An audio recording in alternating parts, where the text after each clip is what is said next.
पुरानी पेंशन पर पीएम मोदी जी ने देर रात ली बैठक। मुख्यमंत्री परिषद की बैठक, बीजेपी शासित राज्यों के मुख्यमंत्रियों को बुलाया। पुरानी पेंशन की बहाली के मुद्दे पर प्रधानमंत्री नरेंद्र मोदी जी की अध्यक्षता में मुख्यमंत्री परिषद की बैठक देर रात संपन्न हो गई। नई संसद के उद्घाटन के बाद प्रधानमंत्री नरेंद्र मोदी जी के तरफ से प्रस्तावित मुख्यमंत्री परिषद की बैठक आयोजित की गई थी, जिसमें बीजेपी शासित राज्यों के मुख्यमंत्रियों को बुलाया गया था। इस बैठक का मकसद था कि पुरानी पेंशन की बहाली के मुद्दे पर बीजेपी शासित राज्यों में कर्मचारियों की तरफ से जो आंदोलन किया जा रहा है,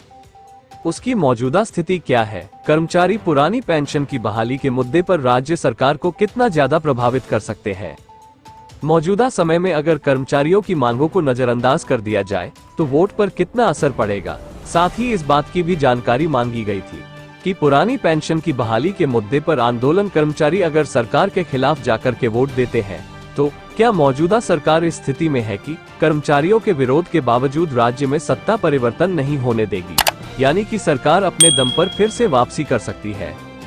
इन तमाम पहलुओं की जानकारी और स्टेटस रिपोर्ट प्रधानमंत्री नरेंद्र मोदी जी ने कर्नाटक चुनाव में मिली हार के बाद मुख्यमंत्रियों से मांगी थी। इसी सिलसिले में नई संसद के उद्घाटन के बाद मुख्यमंत्री परिषद की बैठक को आयोजित किया गया था और सभी राज्यों के मुख्यमंत्री जो बीजेपी शासित के थे, उन्होंने अपने स्टेटस रिपोर्ट प्रधानमंत्री नरेंद्र मोदी के सामने रख दी है। अब प्रधानमंत्री नरेंद्र मोदी जी इस मामले पर अपने हिसाब से फैसले लेंगे, लेकिन इन बैठकों से एक बात साफ हो गया है कि पुरानी पेंशन की बहाली के मुद्दे पर प्रधानमंत्री नरेंद्र मोदी जी की सीधी सीधी नजर है और प्रधानमंत्री नरेंद्र मोदी जी को भी इस बात का एहसास हो चुका है कि पुरानी पेंशन की बहाली के मुद्दे पर कर्मचारियों की मांगों को ज्यादा दिन नजरअंदाज नहीं किया जा सकता है। यही कारण था कि प्रधानमंत्री नरेंद्र मोदी जी 28 मई को इतनी व्यस्तता होने के बाद भी देर रात बीजेपी शासित राज्यों के मुख्यमंत्रियों के साथ लंबी बैठक की। और बातचीत की सबसे दिलचस्प बात यह है कि इस बैठक में बीजेपी के राष्ट्रीय अध्यक्ष जेपी नड्डा जी को भी रखा गया था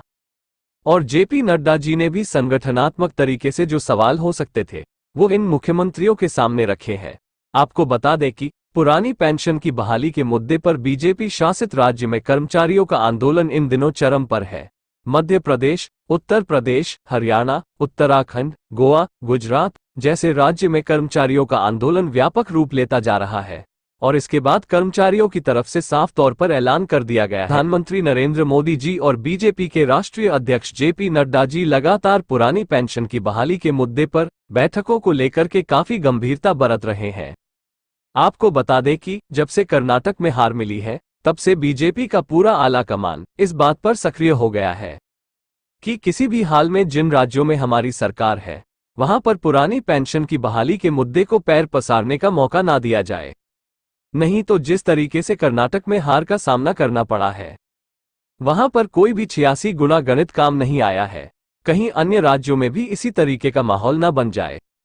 और इसीलिए प्रधानमंत्री नरेंद्र मोदी जी ने देर रात बैठक करके बीजेपी शासित राज्यों के मुख्यमंत्रियों को साफ तौर पर समझाइश दे दी है कि अगर कर्मचारियों का आंदोलन व्यापक रूप लेता जा रहा है और इसके वजह से राज्य में बीजेपी की सियासी जमीन धड़कने लगी है, तो अन्य विकल्पों पर अभी से जोर दिया जाए, जिसके नाते से अगर वोट प्रतिशत कर्मचारियों का कम भी हो जाए तो उसके बदौलत अन्य क्षेत्र के वोट से अपने वोट प्रतिशत को मजबूत किया जाए। कुल मिलाकर के प्रधानमंत्री नरेंद्र मोदी जी अपने 5 सूत्रीय सवालों के जरिए इस बात को जानने की कोशिश कर रहे थे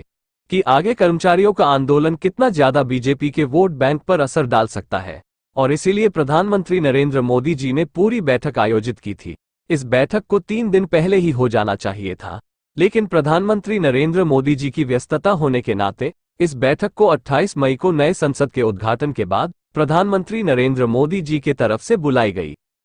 फिलहाल देखना दिलचस्प होगा कि प्रधानमंत्री नरेंद्र मोदी जी के तरफ से जो समझाइश बीजेपी शासित राज्यों के मुख्यमंत्रियों को दी गई है, उसके बाद अब इन मुख्यमंत्रियों की तरफ से कर्मचारियों के आंदोलन को लेकर के क्या फैसला लिया जाता है, यह महत्वपूर्ण होगा। इतना तो तय है कि कर्मचारी अब किसी भी हाल में पुरानी पेंशन की बहाली के मुद्दे पर समझौता करने की स्थिति में नहीं है और इसीलिए कर्मचारियों की तरफ से यह सारी कवायद की जा रही है। देखना दिलचस्प होगा कि अब आगे सरकार और कर्मचारियों के बीच में जो जंग चल रही है, उसमें बाजी कौन मारता है। अभी के लिए बस इतना ही, आगे भी ऐसे ही अपडेट आपको देते रहेंगे। आपको भी पाने के लिए हमारे YouTube चैनल अमेजिंग न्यूज को सब्सक्राइब करें और बेल आइकन पर क्लिक करें ताकि हमारे वीडियो आप तक सबसे पहले पहुंचे। जल्दी मिलते हैं नए वीडियो के साथ, तब तक के लिए नमस्कार।